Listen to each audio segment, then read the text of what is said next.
आप सभी को मेरा राधे राधे। आज मैं आपको एकादशी के बारे में बताती हूँ। उससे पहले श्री लक्ष्मी नारायण भगवान की जय जयकार हो। आज मैं आपको बताती हूँ कि एक बार महाराज युधिष्ठिर ने पूछा कि हे जनार्दन, पौष कृष्ण एकादशी का क्या नाम है? उस दिन कौन से देवता का पूजन किया जाता है और उसकी क्या विधि है? कृपया आप मुझे बताइए। तब भगवान श्री कृष्ण कहते हैं कि हे धर्मराज, मैं तुम्हारे स्नेह के कारण ही तुमसे कहता हूँ कि एकादशी व्रत के अतिरिक्त मैं अधिक से अधिक दक्षिणा पाने वाले यज्ञ से भी प्रसन्न नहीं होता हूँ। अतः इसे अत्यंत भक्ति और श्रद्धा से युक्त होकर करे। हे राजन, द्वादशी युक्त पौष कृष्ण एकादशी का महात्म्य तुम एकाग्र चित्त होकर सुनो। इस एकादशी का नाम सफला एकादशी है और इस एकादशी के देवता श्री नारायण हैं। विधि पूर्वक इस व्रत को करना चाहिए। जिस प्रकार नागों में शेष नाग, पक्षियों में गरुड़, सब ग्रहों में चंद्रमा और यज्ञों में अश्वमेघ तथा देवताओं में भगवान विष्णु श्रेष्ठ होते हैं, उसी तरह सब व्रतों में एकादशी का व्रत श्रेष्ठ माना जाता है। जो मनुष्य सदैव एकादशी का व्रत करते हैं वे मुझे बहुत ही प्रिय हैं। अब मैं इस व्रत की विधि कहता हूँ। मेरी पूजा के लिए ऋतु के अनुकूल फल, नारियल, नींबू, नैवेद्य आदि 16 वस्तुओं का संग्रह करें। इस सामग्री से मेरी पूजा करने के बाद रात्रि में जागरण करें। इस एकादशी के व्रत के समान यज्ञ, तीर्थ, दान, तप तथा और कोई दूसरा व्रत नहीं है। 5000 वर्ष तप करने से जो फल मिलता है उससे भी अधिक सफलता एकादशी व्रत करने से मिलती है।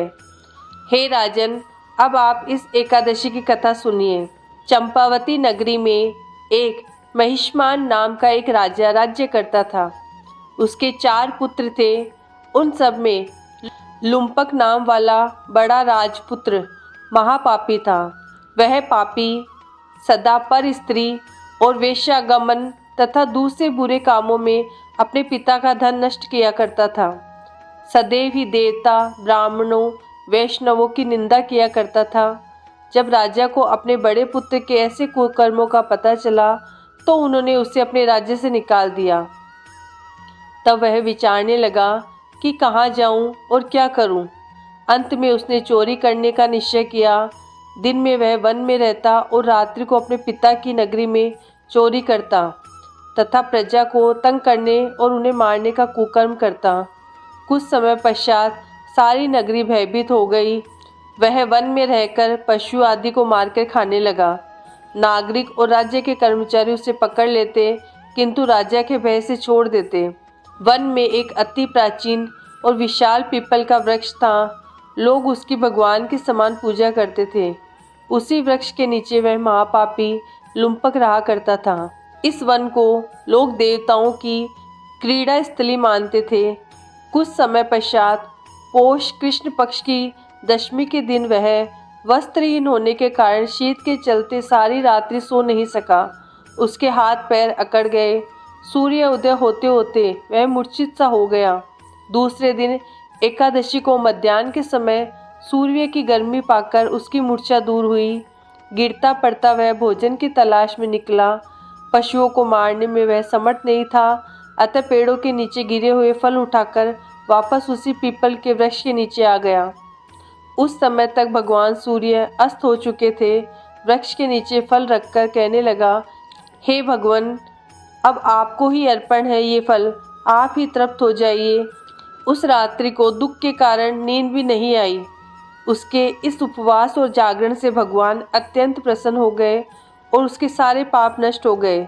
दूसरे दिन प्रातः एक अति सुंदर घोड़ा अनेक सुंदर वस्तुओं से सजा हुआ उसके सामने आकर खड़ा हो गया। उसी समय आकाशवाणी हुई कि हे राजपुत्र, श्री नारायण की कृपा से तेरे पाप नष्ट हो गए। अब तू अपने पिता के पास जाकर राज्य प्राप्त कर। ऐसी वाणी सुनकर वह अत्यंत प्रसन्न हुआ और दिव्य वस्त्र धारण करके भगवान आपकी जय हो कहकर अपने पिता के पास गया। उसके पिता ने प्रसन्न होकर उसे समस्त राज्य का भार सौंप दिया और वन का रास्ता लिया। अब लुम्पक शास्त्र अनुसार राज्य करने लगा। उसके स्त्री पुत्र आदि सारा कुटुंब भगवान नारायण का परम भक्त हो गया। वृद्ध होने पर वह भी अपने पुत्र को राज्य का भार सौंपकर वन में तपस्या करने चला गया और अंत समय में वैकुंठ को प्राप्त हुआ।